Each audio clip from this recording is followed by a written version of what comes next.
Madame, Monsieur, bonsoir. Nouveau rendez-vous de votre émission Le Point qui est votre mission, qui passe au peigne fin l'actualité et en fait, le sujet ayant fait la une de l'actualité de cette semaine. Comme d'habitude, nous sommes en plateau avec des journalistes et analystes avec qui nous allons essayer de comprendre un peu plus mieux les sujets qui ont marqué, qui ont fait la une de l'actualité de cette semaine. Pour nous accompagner, nous avons sur ce plateau Francis Pedro Amouzou, journaliste et porte-parole du collectif Sauvons le Togo. Francis Pedro Amouzou, bonsoir. Bonsoir, chers collègues.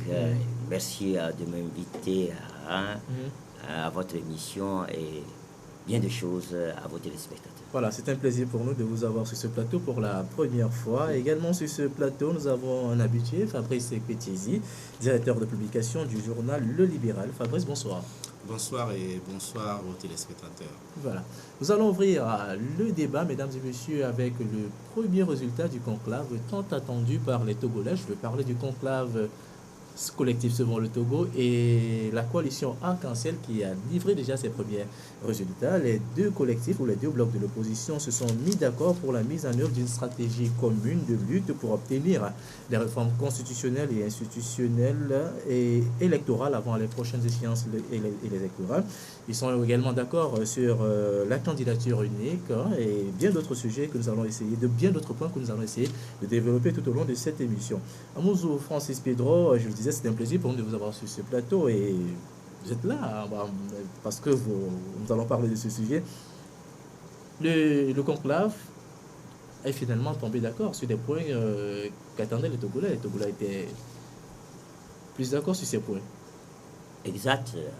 Ça fait un peu plus de 2 mois que deux entités de l'opposition, à savoir le collectif Sauvons le Togo et la coalition Arc-en-Ciel, étaient en conclave pour réfléchir sur les voies et moyens à mettre ensemble pour baliser la voie à la paix, à la sécurité et à de très bonnes élections au Togo.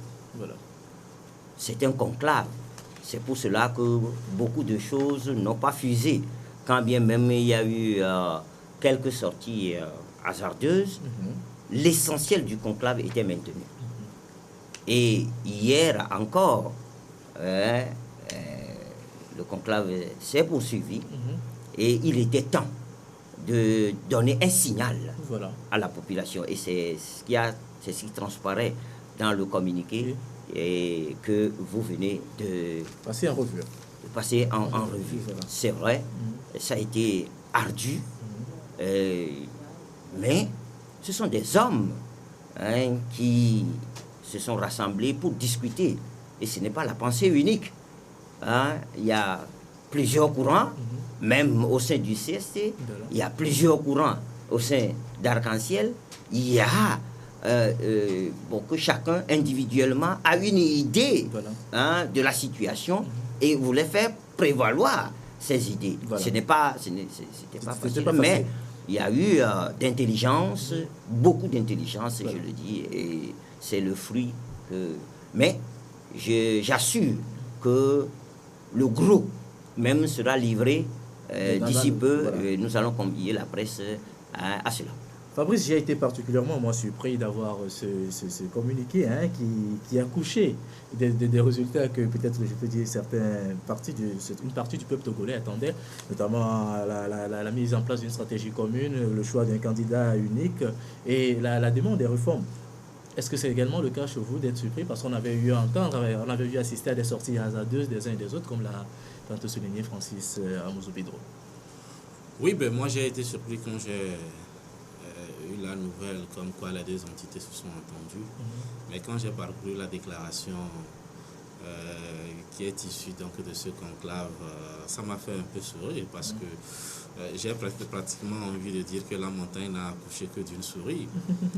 Alors c'est vrai que mon confrère annonce que dans les jours à venir, on va convier la presse pour plus de précisions. Parce qu'en réalité, ce que les militants de l'opposition attendaient, par rapport à ce conclave, c'était beaucoup plus la question de la candidature unique.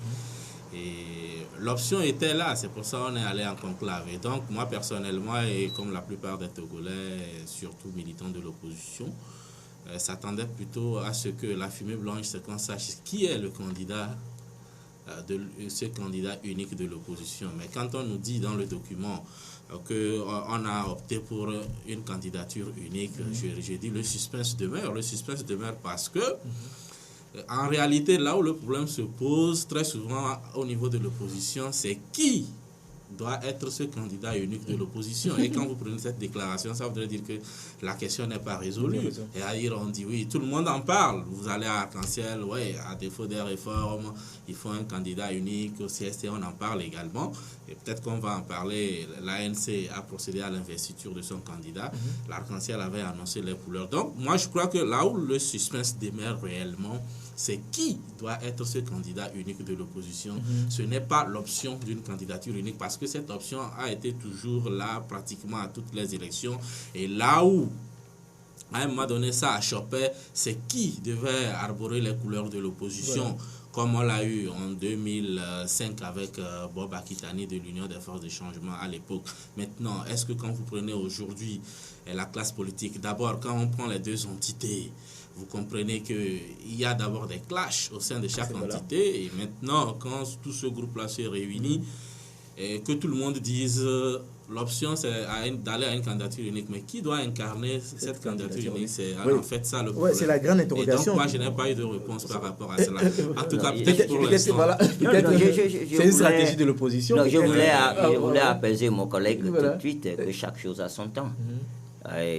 Deux entités ne peuvent pas aller à un conclave pendant plus de 2 mois et commencer par baliverner. Non, je ne le crois pas. Mais je voulais rectifier quelque chose. Nous ne sommes pas allés, ou bien les deux entités ne sont pas allées en conclave pour choisir un candidat unique. Ce n'était pas le but du conclave. Le but du conclave, c'est de fédérer les énergies. C'était ça. Parce qu'il ne sert à rien de désigner un candidat unique. Et nous aimons à dire que le gâteau est là.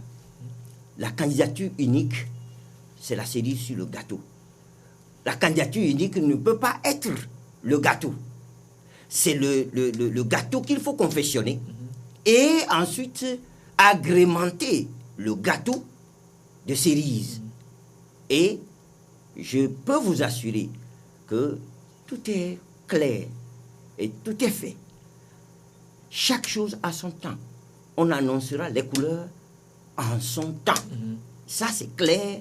Et que mon collègue patiente un tout petit peu. Parce que je voudrais dire, en réalité, le gâteau, c'était déjà d'être ensemble. Parce que vous convenez avec moi qu'il y a eu déjà au lendemain des législatives, on a compris que ces deux entités-là ont eu du mal à accorder leur violon. Vous avez vu que le CST allait avec ses listes, Arc-en-Ciel également. Et donc, il y a aussi un aspect dans cette déclaration issue du conclave qui dit que dorénavant, on va présenter des listes communes pour les élections. Et ça me fait également sourire parce qu'on a déjà eu, nos souvenirs sont quand même récents. Le 25 juillet 2013, c'était seulement l'année dernière. Et donc, quand on nous dit, de juillet à aujourd'hui, quand on nous dit qu'on est aujourd'hui d'accord pour présenter les listes aux prochaines législatives, alors qu'on vient de sortir d'une législative où on n'a pas réussi à accorder les violons, et ceux qui ont réussi à le faire dans chaque camp, aujourd'hui chacun essaie de prendre sa route quand même. Réaction Pedro? Non, vous savez, moi je n'ai pas l'habitude de faire du rebâchage. Fondamentalement, je me colle au travail qui se fait. Et j'assure sur ce plateau qu'un grand travail se fait. Si ce travail pousse le pouvoir à commettre des fautes sur fautes, je sais ce dont je parle.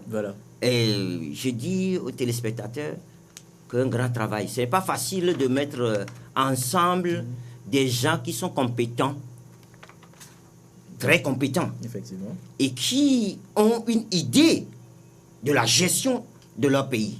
Ce n'est pas facile. Mais c'est au Togo seulement qu'on pense que candidature unique. Non, candidature unique, certes, Mais qu'est-ce qu'on fait avant la candidature unique? Comment on prépare les choses? Aujourd'hui, la question de l'alternance est une question fondamentale pour le peuple togolais. Comment on arrive à l'alternance? De notre côté, ce pays a tellement souffert, ce pays a tellement de plaies, que pour aller à l'alternance, il faut savoir comment aller à cette alternance et comment faire en sorte que le Togo se retrouve sur ses deux pieds. Donc c'est un travail de longue haleine et ça se fait, je peux vous l'assurer. Vous parlez également de l'organisation des locales ou des réformes avant les présidentielles. Est-ce que cela serait possible compte tenu du temps imparti? Vous savez, les réformes... Il faut une volonté de part et d'autre également. Je vous le dis, les réformes, elles seront faites. Il n'y a pas de moyen. Nous ne sommes pas sur Jupiter, nous sommes sur Terre. Les réformes vont se faire. Regardez, ça fait combien d'années on parle des réformes, on parle des locales. Est-ce que ceux qui dirigent le pays aujourd'hui sont contents que depuis plus de 25 ans, ils n'ont pas fait de local? Et c'est à vous, le Togo est devenu un troglodyte dans la communauté internationale. Nos délégations spéciales ne peuvent plus aller à des conférences parce qu'ils sont hors jeu. On ne peut plus accorder des subventions à des collectivités locales parce qu'au Togo, il y a des délégations spéciales et je pèse mes mots qui ne font rien du tout. Rien, absolument rien du tout. Vous les voyez, je vous donne un exemple seulement. Délégation spéciale. Est-ce qu'il y a une délégation spéciale normale à Lomé ici? Regardez, sillonnez les rues. Même les rues qu'on dit avoir construites à grands frais, on n'est même pas foutu de balayer. Mais il y a une délégation spéciale à Lomé. Mais ce sont des choses qui sont pendantes, qu'on voit. Donc, aujourd'hui, le temps des délégations spéciales là, c'est Mathusalem. C'est fini. Il faut reléguer ça quelque part, dans les oubliettes. Et maintenant, c'est une obligation de faire les locales. Voilà. C'est une obligation. On avait cru, Fabrice, que l'opposition avait relégué ces histoires de réforme, ce point de réforme au second plan, avec la participation à la CENI, avec bien d'autres choses. Mais aujourd'hui, ils reviennent avec ce sujet au devant de la scène. Et comment comprenez-vous, comment analysez-vous cette situation? Je ne pense pas qu'ils aient relégué la question des réformes au second plan, mais je crois qu'ils se sont retrouvés devant un fait et il fallait faire preuve de réalisme. C'est-à-dire, il y a eu une initiative du gouvernement qui a envoyé la loi au Parlement, ça a été rejeté et tout cela. Donc on comprend qu'aujourd'hui, si on estime que la tendance va toujours demeurer ainsi, il faut avoir une certaine majorité au niveau du Parlement avant de pouvoir réaliser ces réformes-là. Donc l'opposition a tout de suite compris que ça va être difficile. Et donc l'échéance de 2015 approche. C'est pour cela, quand on parle aujourd'hui de réforme, tout le monde est d'accord pour les réformes. Mais là où il y a peut-être la différence... On n'a pas l'impression que c'est le cas du camp adverse. Non, ben le camp adverse a toujours parlé des réformes et ils ont une preuve pour vous dire qu'ils sont pour les réformes quand ils ont introduit la loi et tout cela. Maintenant, aujourd'hui, le problème qui se pose véritablement, c'est par rapport au timing de ces réformes-là. Parce que quand vous les limitez, vous dites qu'il faut que ça se fasse avant 2015, ça pose un petit problème de faisabilité sur le terrain. C'est pour cela les politiciens ont compris, c'est-à-dire que pour faire preuve de réalisme, il faut reconnaître qu'il y a certaines choses qui ne pourront pas être faites avant 2015. Maintenant, il est question de choisir. Est-ce qu'on ira à la présidentielle de 2015 ou pas? Et je comprends que l'opposition n'est pas dans la logique d'un boycott. Donc, ça ne sert à rien de s'accrocher. Il faut en faire cas, bien évidemment, parce qu'ils ne renoncent pas à ça. Mais ils comprennent également que les réformes, ce n'est pas une seule personne qui le feront, ou alors ce qu'ils ont comme députés au niveau de l'Assemblée nationale, ça ne suffit pas également tout cela. Donc, il faut faire preuve de réalisme et j'ai l'impression qu'ils ont, si on revient encore beaucoup plus là-dessus, même si on n'avait pas oublié cela, c'est par rapport à la sortie des églises et puis la réaction Le des groupe des 5 et la réaction des diplomates, parce que il y a un peu un paradoxe. Aujourd'hui, vous voyez qu'il y a une nouvelle CENI qui a été mise en place. Et dans cette CENI, pour une des rares fois, toutes les forces politiques représentatives ont leur représentant là. Donc cela voudrait dire qu'ils adhèrent à l'organisation de cette élection-là qui a déjà commencé. Et donc, la Cour constitutionnelle également a été renouvelée. Or, la CENI et la Cour constitutionnelle, c'est des deux éléments fondamentaux là, de ces réformes-là qui tiennent à cœur à tout un chacun. Parce que vous voyez qu'au-delà de... C'est vrai qu'il y a beaucoup de choses sur lesquelles on doit revenir par rapport à ces réformes-là. Mais vous constatez que la question, tout ce qui touche à l'élection, c'est fondamental. L'histoire de mandat présidentiel, le mode de scrutin, et puis la recomposition de la CENI, la Cour constitutionnelle, tout ça, là, ça fait partie des réformes. Donc aujourd'hui, qu'on a déjà mis sur pied une CENI, ça voudrait dire que c'est difficile qu'on parle de faire des réformes par rapport à la CENI avant 2015, parce qu'il y a déjà une CENI qui travaille pour... Et la Cour constitutionnelle, idem. C'est pour ça que je dis, l'opposition n'a pas relégué au second plan les réformes, mais ils font face à une certaine réalité sur le terrain à laquelle ils adhèrent. Maintenant, pour un peu, si vous permettez, pour conclure par rapport... au résultat du conclave. Moi, entre les lignes, je lis un manque de sincérité. Parce que quand vous prenez les positions, elles sont là. On connaît aujourd'hui la position de l'ANC, on connaît la position du CAR. Le CAR dit, on a entendu des leaders du CAR dire sur les antennes que la candidature unique, ce n'est pas leur problème, et que c'est les réformes qui les intéressent. C'est vrai que, en fait... Et ils ne sont même pas signataires. Il faut rappeler que le CAR n'est pas signataire. Ah, j'ai même pas fait attention. Ils réclament toujours des réformes. Et dans cette même coalition arc-en-ciel, il y avait Adjamagbo qui ne jurait que par Madame Adjamagbo, qui ne jurait que par la candidature unique au même moment où, au niveau du CAR, on disait que c'est les réformes qui résolvaient les problèmes. Moi, je crois qu'en réalité, si effectivement il y avait possibilité d'avoir ces réformes-là, et on arrivait à un scrutin à 2 tours, la question de candidature unique est résolue. Voilà. C'est-à-dire, au premier tour, tout le monde ira, et puis bon, on verra qui pèse quoi. Et au second tour, le jeu d'alliance va se faire.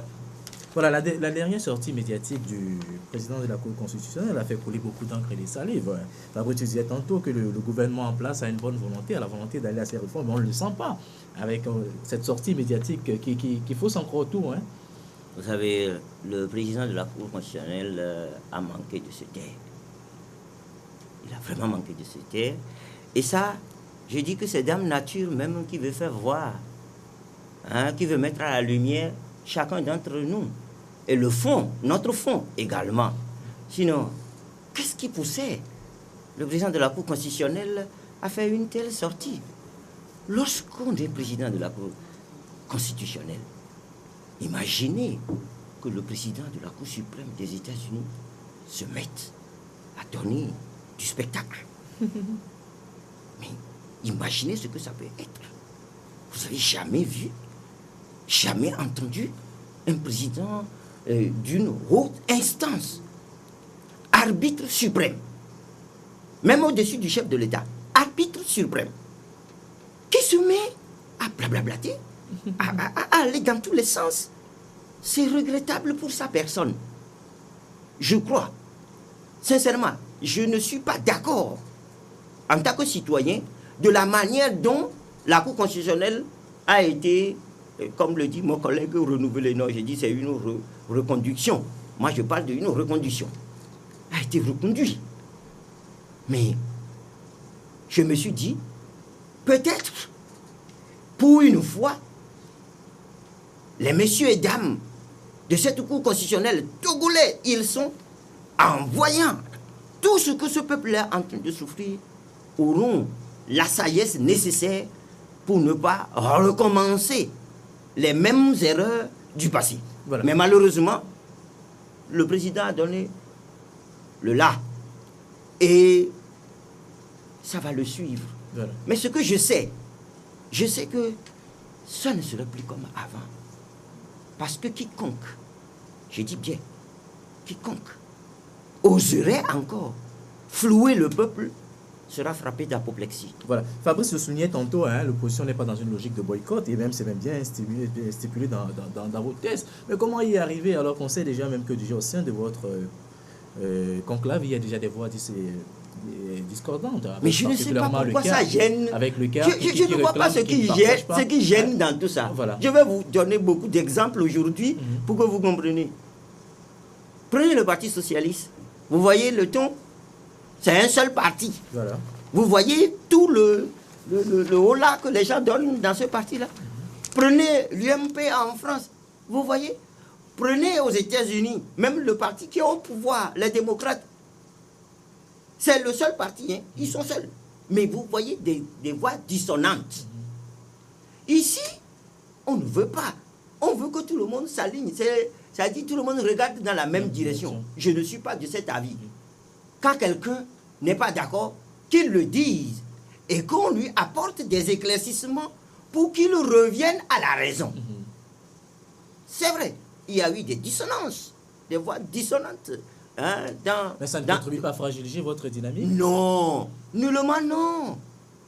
Mais au moment où ça se passait, le conclave continuait. C'est pour dire que ce n'est pas parce que quelqu'un sort du lot et dit « je ne suis pas d'accord », donc tout l'édifice s'écroule. Je ne le crois pas. Voilà. Et je suis certain que tout ça là, je suis au courant d'un certain nombre de choses. Voilà. Le cas, par exemple, n'a pas signé ceci. Mais je sais ce que le cas nous a envoyé au CSE à Arc-en-Ciel hier seulement, aux environs de 16 heures. Je sais. Donc je n'ai pas à révéler un certain nombre de choses sur cette antenne, mais je vous dis, laissez le temps au temps. Laissez les gens s'exprimer. J'aime toujours Bachelard qui dit la vérité est fille de la discussion et de la critique. Voilà, Fabrice, vous voulez réagir? Oui, non, c'est pour dire que bon, c'est vrai que peut-être mon confrère Francis Pedro est très proche de la chose et il est au courant. Voilà. Mais ce que nous on constate dans les faits, voilà. Les faits sont là, c'est que le CAR n'a pas ratifié. Or, on sait que, et je ne sais pas comment, le CAR qui ne ratifie pas, on connaît un peu plus ou moins le poids du CAR au sein de la coalition Arc-en-Ciel. Maintenant, moi je dis tout simplement que je ne vois que c'est un langage politique. Bon, ne pas ratifier et puis bon, au grand jour, revenir dans les coulisses, ça rime à quoi? C'est pour cela, moi, je ne vois vraiment pas de sincérité dans ce qui a été fait. Parce qu'il ne faut pas prendre aussi les Togolais pour des gens qui oublient vite. Hein. On vient de sortir d'une élection législative, à peine un an, où les gens n'ont pas réussi à présenter des listes communes jusqu'à la dernière minute. Et ceux qui ont réussi à le faire n'ont pas réussi à rester ensemble, ne serait-ce que pour un an. Et quand on nous dit aujourd'hui qu'après 2 mois de conclave, que les gens sont prêts à envoyer des listes communes aux prochaines législatives qui s'organiseront peut-être dans... Et que les gens sont également prêts. Alors que tout dernièrement, même pour des simples postes au niveau de la CENI, les gens se sont tiraillés et ça a failli entraîner des clashs et tout cela. Donc moi je vois tout simplement un langage politique, c'est-à-dire on a dit conclave, on l'a ouvert, il faut le fermer. Et sous le fait des critiques de la presse et tout cela, on a juste voulu sortir un truc juste pour dire que bon, voilà, le conclave a pris fin. Mais en réalité... Je laisse mon collègue à sa logique, je n'ai pas vu une guerre. Ça dit fondamentalement, la réalité comme je l'ai dit, les réformes, on en parlait déjà, donc ça veut dire que le conclave n'a rien apporté de nouveau. Voilà. La question des listes communes, on en a déjà débattu. La candidature unique, beaucoup en parlent. Et je dis ce que on est à quelques mois de la présidentielle de 2015. Et aujourd'hui, je ne sais pas, la cerise sur le gâteau, ce n'est pas de nous dire qu'on opte pour la candidature unique. Parce que le gâteau, c'était déjà le fait d'être ensemble malgré nos divergences. Voilà. Et maintenant, la cerise, c'est qui va incarner cette candidature unique. C'est à ça on s'attendait. Mais j'espère que la réponse viendra dans les prochains jours. La réponse viendra dans les prochains jours. Mais maintenant, qui a cette carrure pour incarner vraiment cette dynamique? C'est la grande interrogation. On sait que au sein de ce conclave, c'est l'ANC de Jean-Pierre Fabre qui a plus de militants. Est-ce qu'on va se baser sur le nombre de militants? Sur quoi? Quels sont les critères? Il y a plus de sièges au Parlement. Écoutez, au Togo, il y a tellement de gens capables. Voilà. Je le dis, au Togo, il y a beaucoup de gens capables de diriger ce pays mieux que ce qui se fait aujourd'hui. Je n'en doute pas une seule seconde. Voilà. Et lorsqu'on est en matière électorale, il y a des critères fondamentaux qu'il faut aller choisir. Ces critères ont été énumérés. Et je ne veux pas vendre Voilà. la peau. Je ne veux pas vendre la peau du loup avant de l'avoir tué. Mais, soyons sincères, Voilà. nous allons à des joutes électorales. Nous devons mettre toute la chance de notre côté pour gagner. On ne va pas. Ce n'est pas un jeu de ping-pong. Une élection, c'est 1 + 1 + 1. Une élection, moi, c'est ma compréhension. 1 + 1 + 1 + 1 + 1 qui donne le résultat. C'est arithmétique. Ce n'est pas des élucubrations fertiles ou infertiles. Ce n'est ni des blablabla. Ce n'est même pas une question de personnes. C'est une question arithmétique. Quand vous arrivez à résoudre la question arithmétique, le reste est faisable. Il faut incarner une certaine dynamique pour pouvoir peut-être attirer les militants. Vous savez. Et vous êtes en train de le dire si bien. Il faut satisfaire le peuple togolais. C'est de ça qu'il s'agit. Ce n'est pas de satisfaire un parti politique, de satisfaire X ou Y, mais c'est de satisfaire le peuple togolais. Où veut aller le peuple togolais? Le politique doit avoir le doigté nécessaire pour détecter là où veut aller le peuple et s'arranger de façon à ce que la dynamique puisse emballer le peuple. Voilà. Fabrice, réaction par rapport à cette Oui, c'est vrai que c'est arithmétique, je suis d'accord. Quand on va aux élections, c'est arithmétique. Mais aujourd'hui, le véritable souci, c'est pour ça que je dis par rapport à ce conclave, les gens n'ont pas eu le courage de dire ce qu'ils avaient sur le cœur. Parce que, effectivement, arithmétiquement, quand vous prenez... Mais qui vous dit que les gens n'ont pas eu le courage? Non, j'ai parcouru la déclaration. Mais ce qui s'est passé au conclave, ce n'est pas ça. Bon, ce n'est pas la minute du conclave. Hein. Oui, c'est-à-dire que mon confrère a eu peut-être l'opportunité d'être là au sein de la cuisine. Moi, je vois le plat et je décèle. Je décèle quelques défenses par rapport à cela. Mais en réalité, c'est-à-dire, si on était conséquent avec soi, je crois qu'on n'avait pas vraiment besoin de s'unir pour une candidature unique de l'opposition, parce que les choses vont de soi. C'est-à-dire, arithmétiquement parlant, aujourd'hui, quand vous prenez tous les partis de l'opposition, et la dernière élection, puisque c'est le seul critère pour savoir quel parti pèse quoi sur l'échiquier, c'est l'ANC qui est devant. Voilà. L'ANC qui est devant. Et donc, cela voudrait dire que logiquement, il en a plus. Mais maintenant, qu'est-ce que l'ANC devait faire? Alors, est-ce que les autres viennent vers lui ou alors il peut se sacrifier pour laisser quelqu'un d'autre peut-être qui a quelque chose de plus que lui? Mais je dis, si on raisonne du point de vue électoral, qui a plus de voix sur le terrain, c'est l'ANC. Et si les gens n'ont pas le courage de concéder cela, alors que c'est déjà là, c'est pourquoi je dis c'est biaisé dès le départ. Et donc, moi, je suis en train de voir juste des jeux politiques. C'est biaisé dès le départ parce que les gens le font pour éviter peut-être une certaine vindicte, un certain échange médiatique et autres. Mais à la dernière minute, on aura toujours pratiquement, je ne présage pas de mauvais avenir par rapport à ce qui se fait. Mais c'est un peu cela. C'est-à-dire qu'il y a une certaine réalité qu'il faut reconnaître. Maintenant, il est populaire. Certains arts qui n'a pas la carrure pour faire ci, pour faire ça. Mais une élection, il revient au peuple d'arbitrer pour dire, bon, voilà, il est populaire, est-ce qu'il a ceci ou là, cela, qui peut mieux affronter son parti l'a déjà choisi. Donc, tous ces calculs-là doivent être faits. Mais aussi, l'ANC, c'est le plus grand parti de l'opposition par rapport aux dernières législatives. J'ai une référence. Mais, au même moment, ce parti également sait aussi qu'avec ces voix seulement, ça ne peut pas aller. Il faut faire avec les autres. Donc, qu'est-ce qu'il faut faire? Est-ce que c'est aux autres de comprendre que nous avons le même objectif, nous voulons l'alternance et qu'il faut s'aligner derrière celui qui pèse beaucoup plus que nous, ou alors faire... Et donc, quand on ne le fait pas comme ça et tout de suite on dit, bon, on va faire des réunions pour choisir, ça voudrait dire qu'il y a des ambitions. Et vous l'avez vu, au sein de l'Arc-en-Ciel, il y a des ambitions. Les ambitions sont légitimes. Il y a des ambitions. Les ambitions sont légitimes. Et donc maintenant, est-ce qu'à un moment donné, là où ça cloche, c'est que c'est les égos. Au moment où il faut taire les égos, les gens n'ont pas la capacité de le faire. Et c'est pour cela que je dis, et moi j'ai l'impression que l'ANC l'a compris, c'est pour cela qu'ils ne sont pas allés par 4 chemins pour positionné déjà leur gare, et donc maintenant quitte aux autres de venir ou pas. Et on verra ce que ça va donner. Réaction par rapport à ça? Oh, pas une réaction assez vive. Ce que j'ai dit, c'est que pour une fois, il y a du travail qui se fait. Et les choses ne sont plus comme ça se faisait avant. Voilà. Ça, je peux l'affirmer.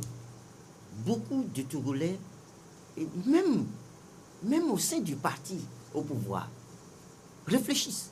Beaucoup réfléchissent. Ils savent que ce qui se fait actuellement là, ce n'est plus bon pour eux-mêmes et pour le pays. Je ne vends pas un secret, hein. Ils le savent. Mais qu'est-ce qui les frappe? Ils se disent, on va le dire. Et si je le dis maintenant, est-ce que je ne serai pas tassé d'eux? Malheureusement, c'est ce qui se passe. Donc moi je dis que les Togolais doivent s'armer de courage. Ce pays est notre. Je ne peux pas refuser la paternité de ce pays à mon collègue Pétizi, ni à toi-même. Je ne peux pas. Nous avons le Togo en partage. Oui, il y a de mauvaises choses qui se déroulent dans notre pays. Ces mauvaises choses-là, il faut y mettre fin. Voilà. Il faut y mettre fin. Voilà. Et ceux qui gouvernent aujourd'hui, qu'ils le sachent. Quel que soit Alpha, quels que soient les moyens qu'ils le mettent pour que l'alternance ne vienne pas. L'alternance va venir et viendra en 2015. Voilà, l'alternance va venir en 2015. Nous allons avancer, chers confrères, Ça, avec... c'est un langage politique. Langage politique. Nous allons avancer. Ce n'est pas politique. Voilà, on va avancer, chers confrères, avec les échanges. Nous avons appris, mesdames et messieurs, en milieu de semaine, que Tafa Tabiou a été reconduit à la tête de la CENI à l'issue d'une élection à laquelle on prépare 9 votants, 9 membres du parti, du bureau de la CENI. Nous allons suivre l'élément, tout juste après on revient en plateau pour le débat.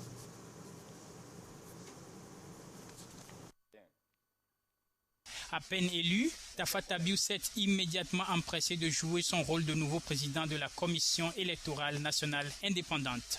Ce mardi, il a tenu au cours d'une séance de travail extraordinaire à remercier ses pairs pour le choix de sa personne et leur rappeler l'importance de la tâche qui les attend. Notre pays, le Togo, au regard de ses développements historiques récents, fait partie des nations qui ont décidé de tourner la page des crises sociopolitiques pour prendre une nouvelle voie, celle de la consolidation inclusive de la démocratie, privilégiant le dialogue à la violence, le calme à la tension, la paix au conflit. Pour donner vie à cette noble vision que je partage avec vous tous, nous devons constituer une équipe soudée, une équipe. Issu de la société civile, Tafa Tabiou devra diriger la CENI pour une deuxième fois.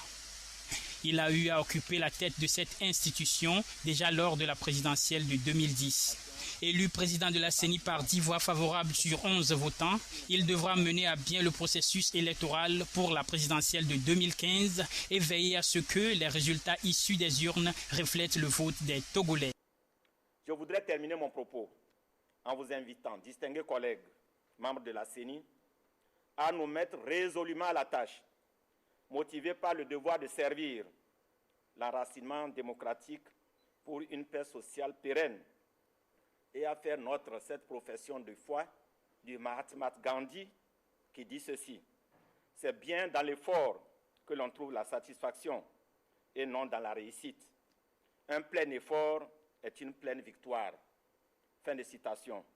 Je le crois, mais aussi j'ai foi en la providence et je dis que nos efforts ne seront pas vains. Tafa Tabiou, assisté de M. Bemba Nabourema au poste de vice-président, de M. Yao Daté, M. Baoubadi Bakaï au poste de rapporteur, devra donc prouver à toutes les personnes qui s'opposent contre le choix de sa personne qu'elles se sont trompées, ceci en effectuant un travail impartial. Voilà, retour sur ce plateau, chers confrères, vous venez de suivre le reportage réalisé par notre rédaction à propos de la nomination de l'élection, nomination revient tout le temps, de l'élection de Tafa Tabiou à la tête de la CENI. Fabrice,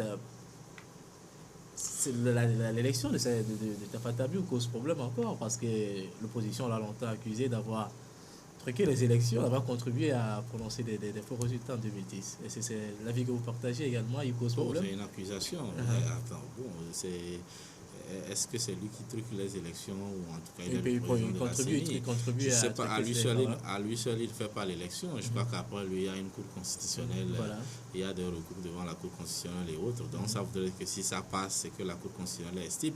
Mais pour la personnalité de Tafa Tabiou, d'abord il faut dire qu'il est issu de la société civile. Et donc moi je crois que dans une CENI où dominé par des représentants des partis politiques de façon paritaire, notamment l'opposition et le pouvoir. Moi, je crois que le scénario idéal serait que la présidence revienne à la société civile qui, entre griffes, joue un peu un rôle d'intermédiaire ou de centriste. Aujourd'hui, notre société civile est colorée. Oui, justement, ça ne devrait pas être le cas. Voilà. Mais si c'est le cas, c'est dommage. Sinon, la société civile, elle n'est pas au pluriel. Hein. Mais lui, on l'accuse d'être proche du pouvoir en place. Justement, donc ça voudrait dire que les autres sont proches de l'opposition. Donc maintenant, à qui ça doit revenir maintenant? C'est la grande interrogation. C'est pour ça qu'ils sont passés par les élections. Et comme c'est de façon paritaire, et donc maintenant, celui qui gagne... Mais il n'était pas la seule personne ici de la société civile. Mais justement, il y a celui... On a une fois vu quelqu'un de l'administration diriger, notamment Tozim Botabere. On dit que tous ceux qui sont dans la fonction publique sont aussi proches du pouvoir. Et je ne sais pas si c'est avéré. Et donc aujourd'hui, Tafa Tabiou, il vient d'une association de la société civile. Bon, on dit qu'il est proche du pouvoir. Bon, et les autres, puisqu'elle est colorée, ça voudrait dire que les autres aussi sont... L'opposition estime que si le régime n'en a rien à craindre, on peut confier cette présidence peut-être à l'opposition. Donc ça voudrait dire que tous les hommes politiques savent que quand vous avez la CENI, vous avez la victoire. Donc maintenant, vous voulez que moi je vous remette la victoire. Sinon, si on se met un peu au-dessus de ce que les politiciens disent, la CENI est censée être une commission électorale nationale indépendante. Et je crois qu'avant que Tafa Tabiou ne vienne lire, je dis bien lire les résultats, ça voudrait dire qu'il doit avoir eu un travail en amont. Et le bureau doit siéger d'abord. Donc, à lui seul, le seul fait qu'il dirige la présidence ne peut pas lui confier. En 2010, ce n'était pas le cas. Nous prenons le représentant du CST, du l'UFC de l'époque, au sein de la CENI. Je n'ai pas vu son nom. Il a quitté. Delava, M. Delava, il a quitté parce qu'il ne se reconnaissait pas dans ses résultats. Il ne se reconnaissait pas dans ses résultats. Donc, je crois qu'il a quitté. Ils sont combien au niveau de la CENI? Donc, il faut chercher à avoir le nom. Voilà. C'est une seule personne qui quitte parce que peut-être son camp est en train de perdre. Maintenant, il faut chercher à savoir les raisons qu'il avance, si c'est avéré ou pas. Moi, je suis journaliste, je constate tout simplement que quand vous prenez le fonctionnement de la CENI, le président en lui seul ne fabrique pas des résultats qu'il vient donner. Il y a quand même un travail qui est fait en amont au niveau des commissions électorales locales et tout cela avant que ça n'arrive au niveau de la CENI. Et maintenant, les résultats qu'ils proclament sont censés avoir été discutés au niveau du bureau de la CENI. Donc, c'est ce que, en tout cas, c'est comme ça se présente. Et donc, aujourd'hui, le constat qu'on fait, le fait, c'est que Tafa Tabiou est issu d'une association qu'on range dans la société civile. Voilà. Et donc, il n'est pas issu du parti UNIR ni de l'opposition. Maintenant, si vous trouvez qu'il y a des colorations au niveau de la société civile... Je ne trouve pas, c'est le cas, c'est ce qu'on constate. Justement, donc... je crois que je vais relever quelque chose. Mon collègue a parlé de CENI paritaire. Non, la CENI actuelle n'est pas paritaire. Ça, c'est clair et c'est net. Selon l'accord politique global, il doit avoir 5 sièges pour la majorité parlementaire, 5 sièges pour l'opposition parlementaire, 3 sièges pour les partis extra-parlementaires, 3 sièges pour la société civile et 1 pour l'administration. Tout le monde sait comment les choses se sont passées. Et je vais vous donner un seul exemple. Lorsqu'on nous a fait croire à tue-tête que l'UFC était de l'opposition et qu'il faille lui donner un siège de de l'opposition parlementaire et que ça fait des vagues. Monsieur Jean-Claude Omao a démontré la dernière fois à la CENI qu'il était bel et bien du pouvoir, c'est-à-dire il gouverne, c'est-à-dire son parti politique gouverne avec le parti au pouvoir. Il a démontré comment? Il a démontré. Parce que le règlement dit que pour choisir le président de la CENI, ce n'est pas consensus. Pendant 5 jours, ils étaient là-dessus. On dit, mais les nôtres étaient, bon, peut-être un peu plus larges pour dire, mais écoutez, laissez de côté aujourd'hui les questions telles de la société civile. Nous savons, et tu l'as bien dit, coloré, nous savons de quoi il s'agit. Et donc il faut mettre fin à ça. Il faut mettre, attendez, il faut mettre fin à tout ça là. Nous, l'opposition a désigné un candidat pour la présidence, M. Nabourema. Le pouvoir voulait désigner quelqu'un en la personne de M. Tafa Tabiou. On dit il est société civile. Les nôtres ont dit non. Soyez galant cette fois-ci. Si vous voulez un président uni, vous voulez positionner un candidat uni. Et on sait que c'est uni. Pendant 5 jours, ils ne se sont pas entendus. Mais cette fois-ci à la CENI, ils ont fait un travail. Hein? Et nous avons insufflé ce travail-là. Ils ont fait un bon travail. Ils ont dit, si tel est président, avant de commencer par désigner, si tel est président, il aura sous sa coupole telle commission. Mais si tel est vice-président, il aura aussi sous sa coupole telle commission. Président, si on désigne le président dans un camp, il aura pour les sous-commissions qui seront sous sa coupole, voilà. C'est commission administrative et logistique et la deuxième commission finance. Si vous avez la vice-présidence, vous avez sous votre coupole la commission, la sous-commission opération électorale, communication, sécurité.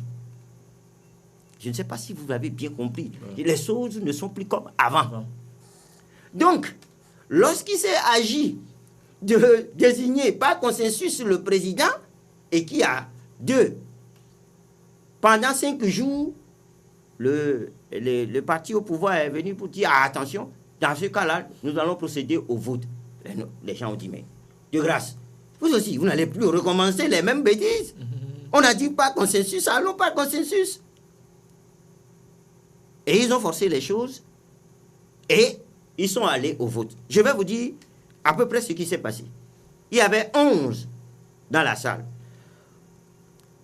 Dans les 11, le membre de l'UFC... Pourquoi 11? Il devait être plus que ça. Attendez, le membre de l'UFC a dit, moi, je vais aller voter. Moi, je vais aller voter. Alors que ses collègues de l'opposition l'avaient appelé, puisqu'il s'est dit de l'opposition, l'avait appelé pour dire, écoutez, ça là, et il faut qu'on soit solidaire pour y aller. Il dit non, moi je suis autonome, je vais aller voter. Oui, mais il est de l'opposition, il n'est pas obligé de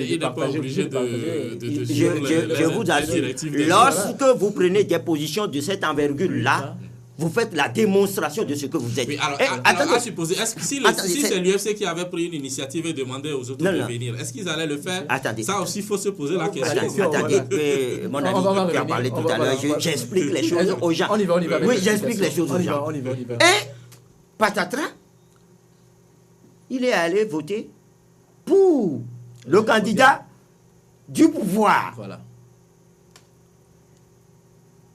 Dans la salle, vous devez connaître qu'il y a au total 8 pour le pouvoir, plus l'administration. Ça fait 9. Ils étaient 11 dans la salle.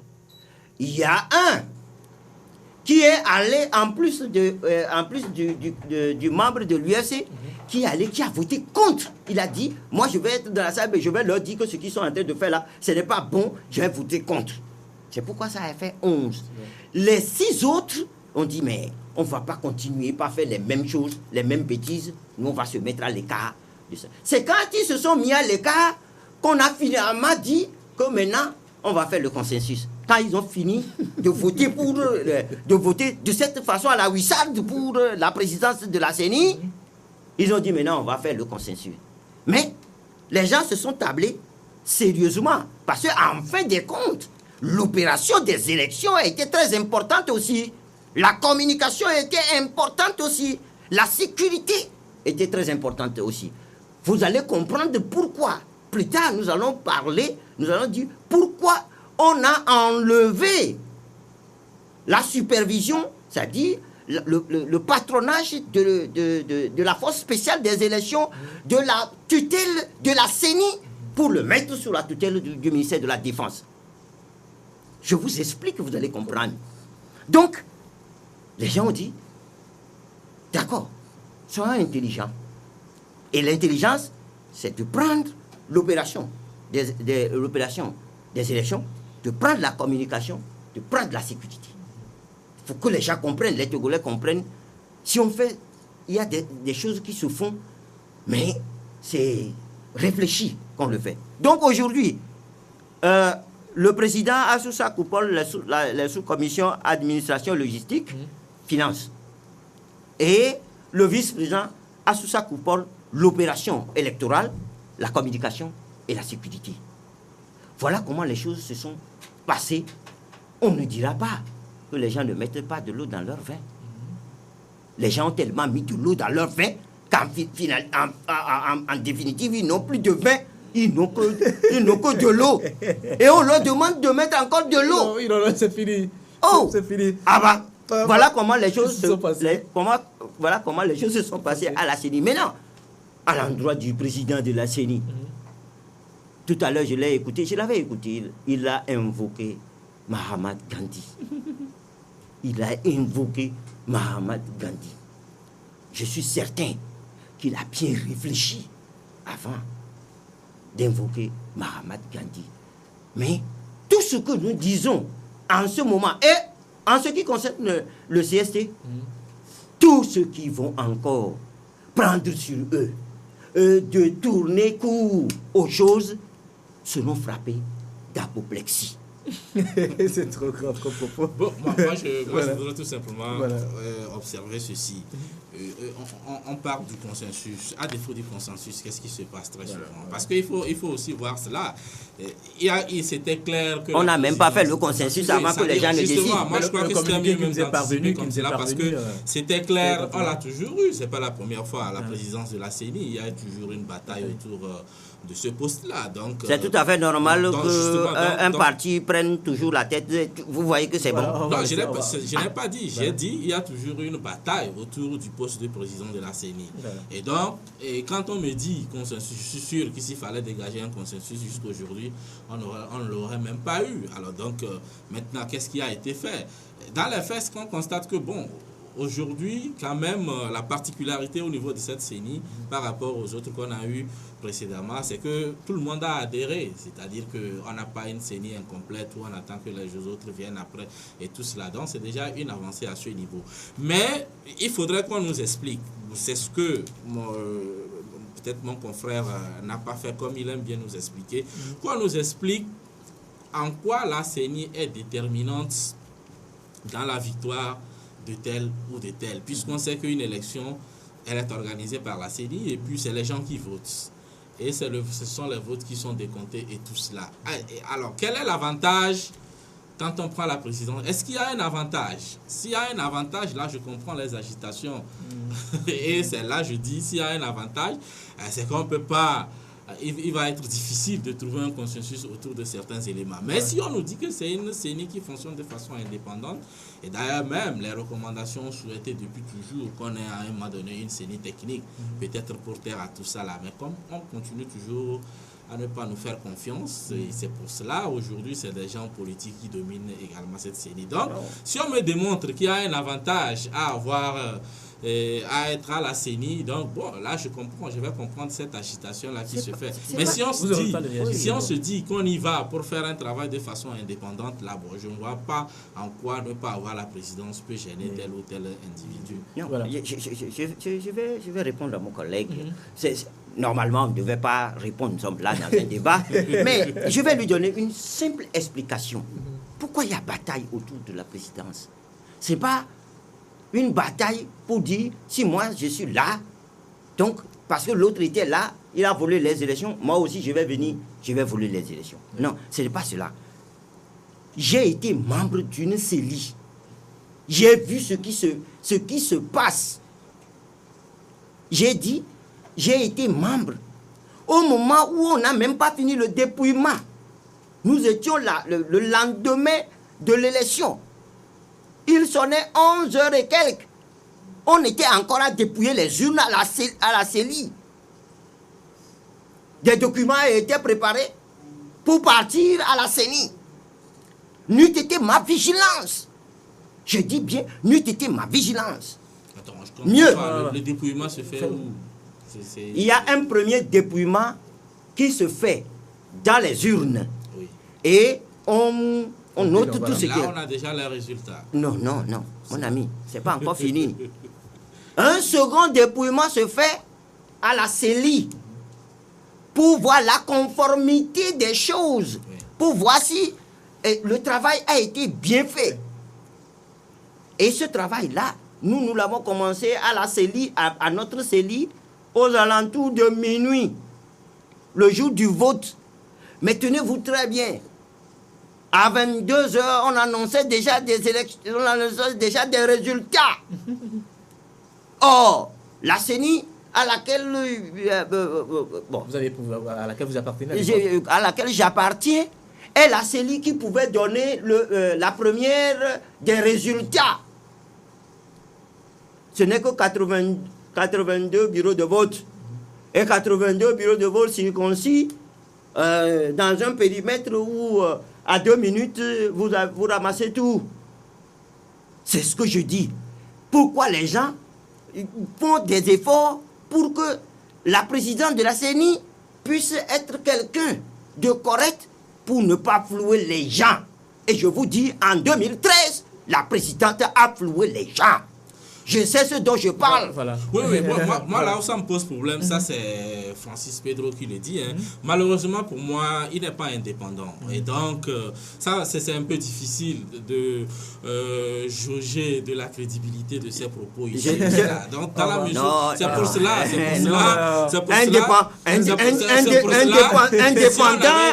Indépendant, je vois mon collègue être très indépendant.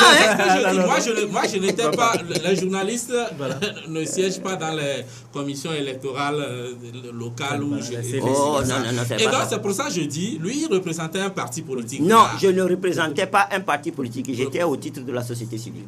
Justement, la fameuse société civile. Parce que je vous connais au CST.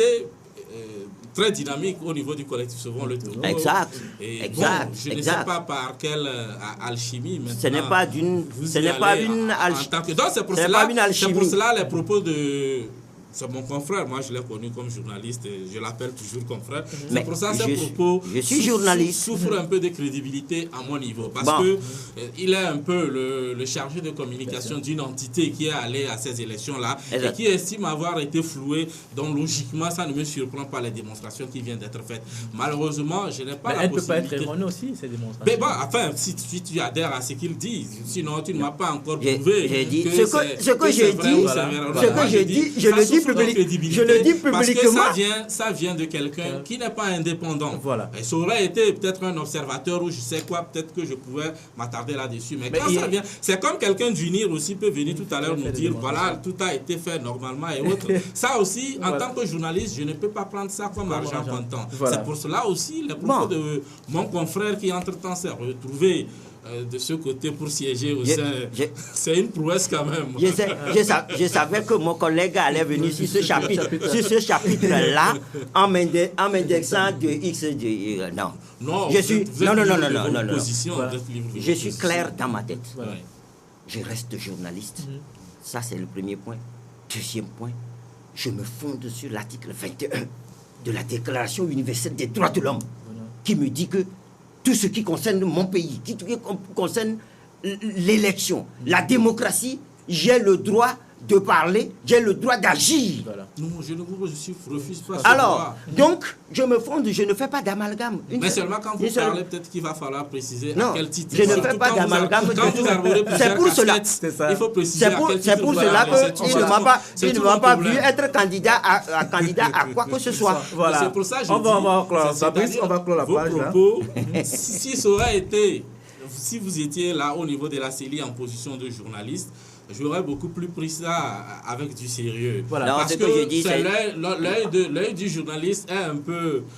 Je peux vous indiquer la CELI et vous... Mais dans la mesure on va avancer parce que... Je peux t'indiquer la CELI. On va vous avancer. Je ne sais pas si Fabrice Pedro, on va avancer dans le débat. Nous allons à présent parler de cette conférence de presse donnée conjointement par 9 organisations de défense des droits de l'homme. Elles s'insurgent contre la nomination du lieutenant-colonel Massina de Trofaï à la tête de la gendarmerie. On va suivre l'élément, tout juste après on revient pour en parler. Les EDDA demandent instamment au chef de l'État, Fort et Swaziland Nassingbe, de cesser de faire l'apologie de la torture en rapportant purement et simplement le décret portant le lieutenant-colonel Massina de Trofaï à la tête de la gendarmerie nationale togolaise, de prendre des mesures conséquentes et sérieuses en vue de veiller scrupuleusement à la sécurité des personnes et des biens au Togo, de livrer dans un bref délai les résultats de leurs enquêtes et de prendre des mesures en vue de soutenir, encourager et dédommager les victimes de ces actes macabres et de grand banditisme. Les EDDA s'associent aux appels lancés par les hommes d'église, l'Union européenne, le groupe des 5 pour exiger les réformes avant l'élection présidentielle de 2015. Pour ce faire, la synergie des EDDA prévoit une série de manifestations pacifiques et demande aux populations et à toute autre organisation défendant les mêmes principes à se tenir prête pour les actions qu'elle projette dans les jours qui suivent. Mon frère, je vous rappelle, mesdames et messieurs, que vous suivez l'émission Le Point et nous recevons pour le compte de ce numéro Fabrice Pétézi, directeur de publication du journal Le Libéral, et Francis Pedro Amouzou, il est journaliste et porte-parole du collectif Sauvons le Togo. Chers confrères, cette sortie médiatique interpelle plus d'un. Fabrice a déjà commentaire d'entre-jeu par rapport à cette déclaration. Non, moi j'ai tout simple, Gilles Benoît à Fang Bedji. Et le problème c'est que quand la question de torture, moi ce qui m'embête un peu, on donne l'impression comme si c'est l'affaire d'atteinte à la sûreté de l'État qui a donné le départ de la torture à la torture. C'est un phénomène qui existait, mais malheureusement j'ai du mal à comprendre que ces organisations qui se disent défendre les droits de l'homme peut-être n'avaient pas la matière sur laquelle s'appuyer pour non, mais justement maintenant la matière qu'ils ont mais c'est les avocats. Gilles Benoît Fang Bedji, il est constitué dans cette affaire. Maintenant aujourd'hui quand il sort pour lire une déclaration où il nous dit, il me dit à moi que lui, organisation de défense des droits de l'homme, ceci ou cela, moi je crois que c'est la suite de sa plaidoirie. Je suis désolé. C'est un peu cela. Il faut jouer carte sur table dès le départ. Mais est-ce qu'on va mettre en doute les propos des non, mais moi je crois qu'aujourd'hui, le bonhomme a défendu quelqu'un qui est toujours en prison. Et il continue de mener des démarches pour que son client recouvre la liberté. Mais qui viennent aujourd'hui nous dire que bon, voilà, ceci ou cela. Or, on sait. Mais c'est qui le chagrine particulièrement? D'abord, il faut chercher à savoir qui nomme. Alors, est-ce que quelque part, il est dit qu'avant de nommer, on doit consulter quelqu'un d'abord? Et puis, secondo, il y a des gens qui ont la responsabilité de la sécurité de ce pays. Et donc, il revient à eux de voir, par rapport au schéma actuel, qui peut faire l'affaire. Et maintenant, qu'on attend de voir si celui il est réputé. Mais il est réputé. C'est vous qui le dites. C'est vous qui le dites. Le rapport de la CNDH l'a dit. Mais il faut également relever qu'il y a eu aussi un lynchage médiatique organisé contre la personne. Et donc, aujourd'hui... Mais le rapport de la CNDH, c'est un rapport crédible. C'est un rapport crédible, mais relisez-le. Est-ce que dans ce rapport, est-ce que vous avez fait une certaine analyse? Moi, j'évite, je n'aime pas très souvent quand... On connaît un peu la polémique qu'il y a eu. Oui. En fait, quand les gens ont des problèmes personnels avec d'autres et ils veulent en faire une affaire nationale, c'est ça qui me gêne moi un peu. Voilà. Parce que quand vous prenez ce rapport, il y a plusieurs noms qui ont été cités en ce qui concerne cette torture-là. Mais pourquoi on se focalise sur Massina? Peut-être qu'il est le premier responsable de l'AN ou je ne sais quoi. Mais tout ce que je peux dire, c'est le chef de l'État qui doit garantir la sécurité de ce pays. Et il lui revient, on ne nous a pas dit le gars a été radié, il est toujours en fonction. Donc il lui revient de voir qui peut faire l'affaire. Et moi je crois que c'est ce qu'il a fait. Bon, on parle de manifestations pacifiques, peut-être c'est pour tester le nouveau directeur général de la gendarmerie. On verra bien. Première constatation. Voilà. La torture est un crime contre l'humanité. Déclaration universelle des droits de l'homme. Les protocoles, tous les protocoles. Donc, lorsque quelqu'un est étiqueté comme cela, dans un rapport, surtout que c'est la Commission nationale des droits de l'homme, Institution étatique, hein? institution étatique, qui fait ce rapport-là, je crois que le premier responsable du pays, c'est-à-dire le chef de l'État, doit y réfléchir doublement. Première constatation. Deuxième constatation. Depuis que cette affaire est arrivée de torture, est-ce que vous aimeriez être torturé par M. Massina avant de croire? Non, même pas seulement Massina, pas n'importe qui. Voilà, vous n'aimerez pas. Donc, si on a quelqu'un sous la main, avéré qu'il a torturé, il faut faire en sorte que désormais, lui ne torture plus. Et qu'on voit s'il y a des nouveaux que nous allons prendre. Mais lorsque le premier responsable du pays, nonobstant les récriminations nationales et internationales, promeut quelqu'un de cette envergure, je crois qu'il y a péril dans la demeure. Et il faut le souligner doublement et triplement. M. Massina n'est pas qualifié. Il y a des officiers de haut rang à la gendarmerie. Ce qui est fait, c'est difficile de je vais vous le dire, voilà, ce qui est fait, ce qui est fait, voilà. C'est pour dire, on se fout de vous. On va vous faire peur. On a nommé Massina.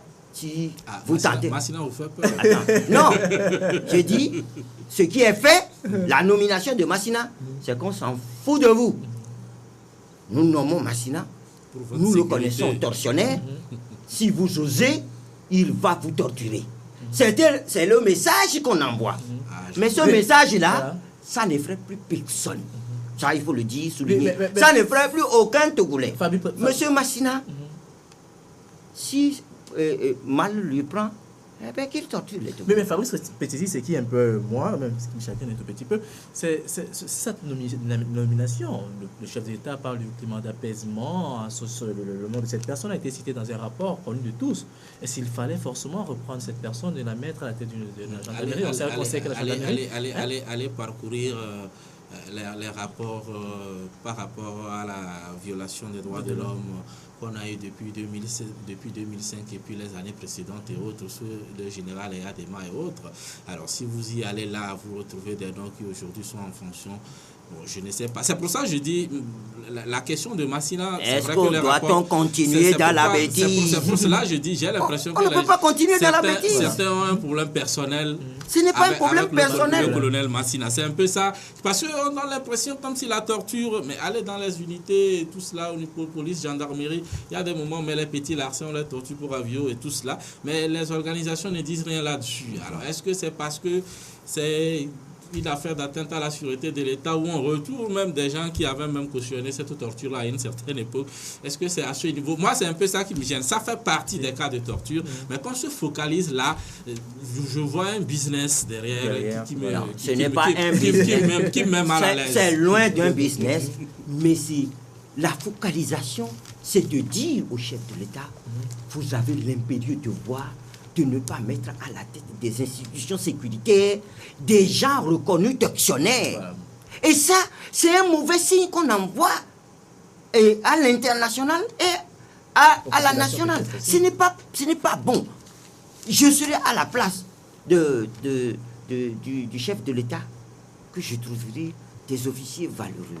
Il y en a tellement au Togo. Il y en a tellement au Togo. Y compris Massina. Non, Massina n'est pas valeureux.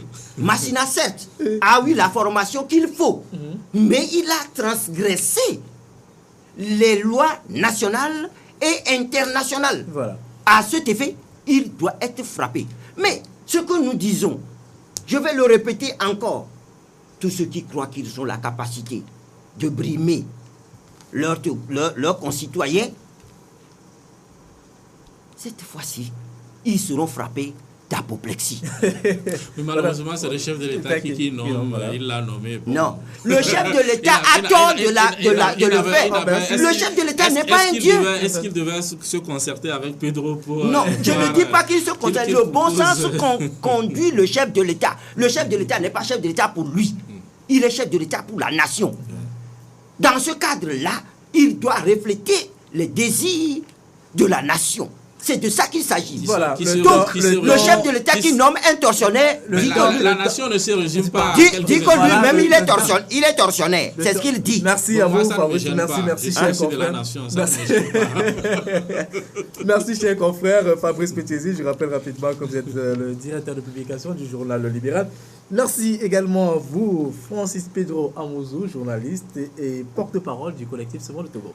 Merci. Oui, heureux d'être autour de cette table. Voilà. Le débat contradictoire est toujours bon. Nous espérons peut-être vous avoir une autre fois. Je suis toujours ouvert, tout le monde La le porte sait. est ouverte, alors on vous attend. Il faut que le doyen revienne souvent. Ce que moi je sais, c'est qu'il faut faire un débat où des gens tirent quelque chose. Ce n'est pas pour un plaisir de venir parler dans un micro. Ça ne sert à rien. Voilà. Est-ce qu'on a tiré quelque chose de ce débat? Voilà. Est-ce que la population a tiré quelque chose? Oui. C'est la grande interrogation. Voilà. Voilà. Merci, merci. merci beaucoup pour vos déplacements. Merci à vous à la maison de nous avoir suivis. Nous vous donnons rendez-vous la semaine prochaine, même heure, même chaîne, pour un tout nouveau numéro de l'émission Le Point. Au revoir. Voilà, merci beaucoup.